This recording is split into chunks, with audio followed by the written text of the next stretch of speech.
Thank you for tuning in and welcome back to Home Selling Tips. In today's episode, you'll learn about planning to sell your house and 4 steps you can take now. My name is Finney. Please consider me your real estate geek. If you want to hit me up, drop me a line, or you need help finding a great agent where you live, my contact information is in the show more description below. Love to hear from you. If you haven't already done so, please go ahead and subscribe to this channel now and like this video. Thank you. So let's go ahead and get into it. The step number 1 that you can want to take about 1 year to 2 years in advance, but no less than 6 months in advance, is actually finding a savvy listing agent. With a savvy listing agent, you're going to be able to do a lot of different things. You're going to be able to talk to them about not only your home's value, where the market's trending, with things that are appealing to home buyers in the market right now. They're also going to be able to assist you in identifying things that home buyers just don't like and things that turn them off. And you'll have more than ample time over the next 1 to 2 years to go ahead and begin getting those projects done in a realistic way that doesn't break the piggy bank and also doesn't put too much of a strain on your time by just taking it and using the law of accumulation, so to speak, to go ahead and do one project after the next and plan it out correctly. Finding a savvy listing agent should consist of actually reviewing the agent, checking them out on Google, check those reviews of the agent, check their ratings, check and see what their sales history looks like. You can always check that on Zillow very easily by simply scrolling down on the agent's profile. And then you also want to check and look and see what kind of specialty designations that they may have, like a certified residential specialist or a seller's representative specialist. Now, of those two, and of all residential real estate designations, what you would like to find is a certified residential specialist.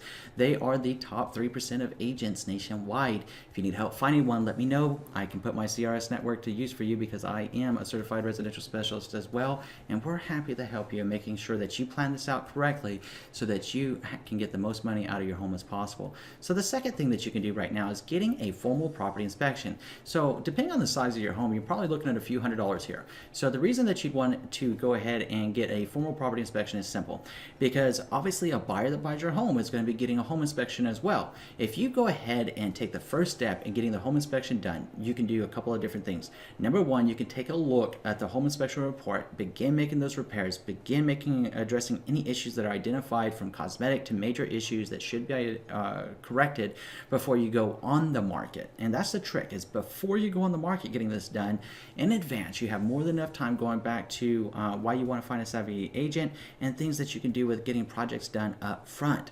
The other reason that you want to do it is not only can you have time to get everything done that a buyer is more than likely going to ask you to fix anyways whenever you get into the closing process, but you can also say, hey, Mr. and Mrs. Buyer, guess what? We had a home inspection performed 6 months, 12 months ago. We're happy to furnish it to you and show you what we did and the receipts that we have for the work that was performed to make any kind of corrections or repairs or things that we put in a new water heater or what have you. Well, you can go ahead and show them in your nice little home binder that your listing agent will be happy to help you prepare and have ready for a home buyer.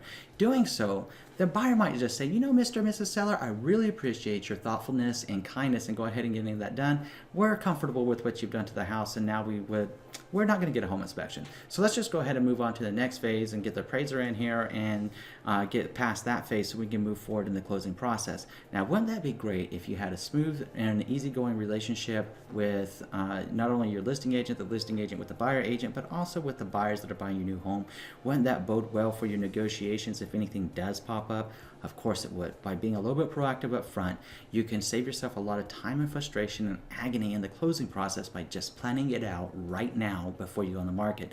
The third step that you can take is making improvements. So if you know that you have like butcher block countertops and you should probably be changing those out to granite, or if you know that your cabinets need some work or should just be replaced altogether, get it done now. Get it done before you go on the market. Work with that savvy listing agent and talk to them about where you can get the biggest bang for your buck in terms of return on investment that you can do in your kitchen and your bathrooms, from flooring type to making sure that everything checks out with the roof, to sprucing up the landscaping, to put your home in its best light possible.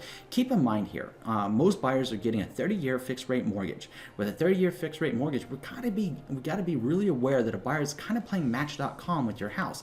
Everything's got to be just right, or to max those percentage ratings as high as possible on that Match.com for your house for them to buy it, because they're essentially marrying a 30-year mortgage to buy your house. So let's put it in its best light possible and take the time to do things up front. Now, the fourth thing that you want to do now is get a home warranty if you do not already have one.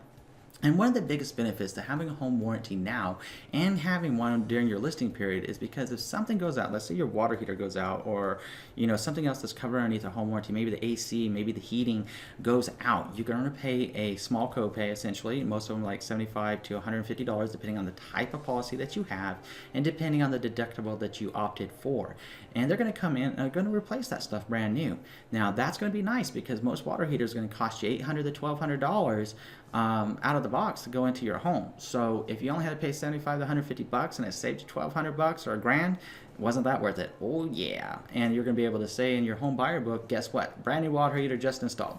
That's going to make that buyer feel a lot happier as well. Now, if you have any questions about this video or some other tips you want to share, please hit me up. I'm going to put my contact information up on the screen right now. Feel free to reach out to me, even if you just want to say hi or if you do need help finding a top performing agent in your area. I am here to help you and happy to hear from you. So the next thing is tell me what you're thinking and feeling about this video, some tips that you would like to share with our community in the comment section below. We're always happy to learn and grow together so that we can help everybody going forward. Thank you so much. Now, if you haven't already done so, I'm going to ask you to do 3 things. Number 1, please subscribe to this channel. Number 2, please like this video. Number 3, please share this video around with someone you know it's going to be a help. Thank you for watching, and between now and next time, I'm wishing you and yours a lifetime full of love, wealth, abundance, and happiness. See you soon.